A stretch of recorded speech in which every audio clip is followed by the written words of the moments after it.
I managed to finagle my way out of a very, very sticky situation that involved multiple set of hands not hitting my face.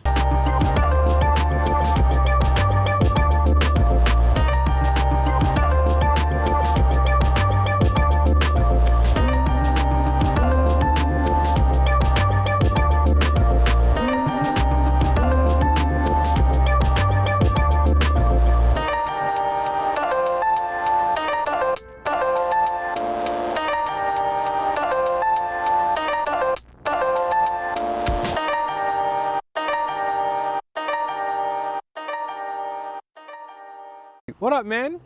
My name is Jonathan, and I got away with words. So much so to the point that I managed to finagle my way out of a very, very sticky situation that involved multiple set of hands not hitting my face. It started like in my junior year of high school. And I was walking with one of my friends home from school. It was actually, we would take this pilgrimage down Rockaway Boulevard, you know, pretty much every day for the most part. Like having a Metro card was a formality at that point. We would go and we would walk about, give or take like 28 blocks, something like that. And I mean, like, you know, time passes, you know, fine when you're spreading it with good company. It just so happened that on that particular day, we weren't going to be in the most greatest of companies. As you know, as we proceeded down the block, happened to see at least like 12 kids, all that of which that at the point at which I recognized what was happening, I couldn't cross the street. There's a fine line between, you know, crossing the street preemptively and not looking like a pussy, and then crossing the street and definitely looking like a pussy. So, and then what's worse is that, you know, it didn't help that I was just, you know, at the time a little fat Dominican kid, and with my even smaller and skinnier Indian friend. So the chances of survival were highly unlikely, but I digress.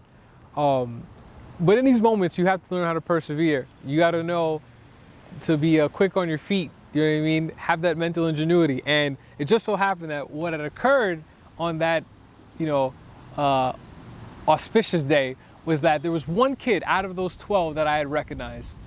His name was Terrence.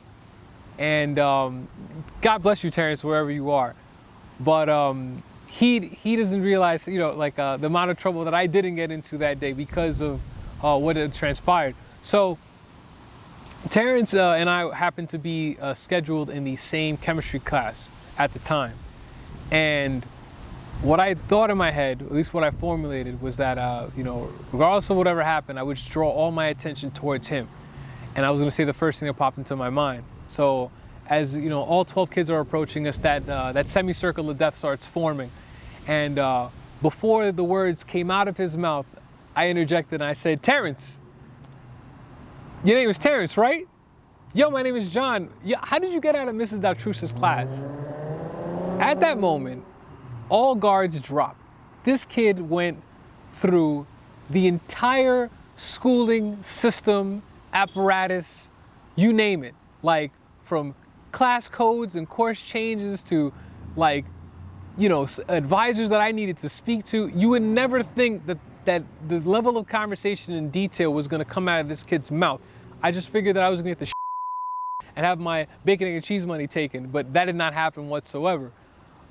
In the midst of him explaining all of this, the other 11 goons are actively staring at him. At to which point, they go and they ask him, "Yo, my nigga, you serious?" And then he tells them to shut up. And all in the while, as I'm flying by the seat of my pants, I couldn't believe that what was actually happening was happening. In the end of the day, what ended up happening is that he pretty much explained his entire spiel to me.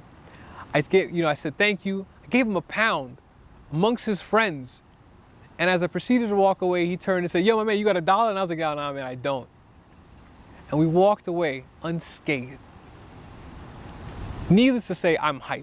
So hyped, so much so that I then go and I, you know, routine the local bodega, as I usually do, to buy said bacon, egg, and cheese. You know, hubris, though, will always be the downfall of us.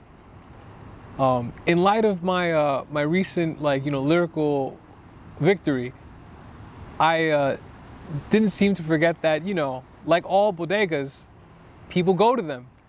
And after waiting like 5 minutes, all 12 kids come right back to that grocery store.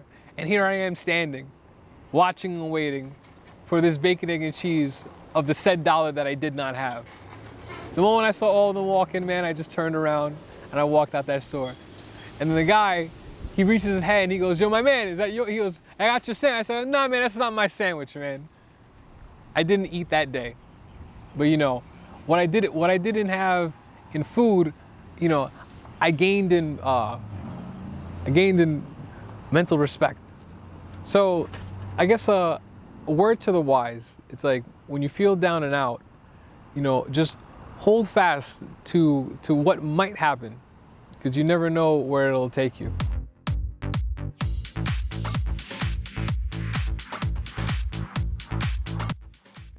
Hey guys, thanks for watching the video.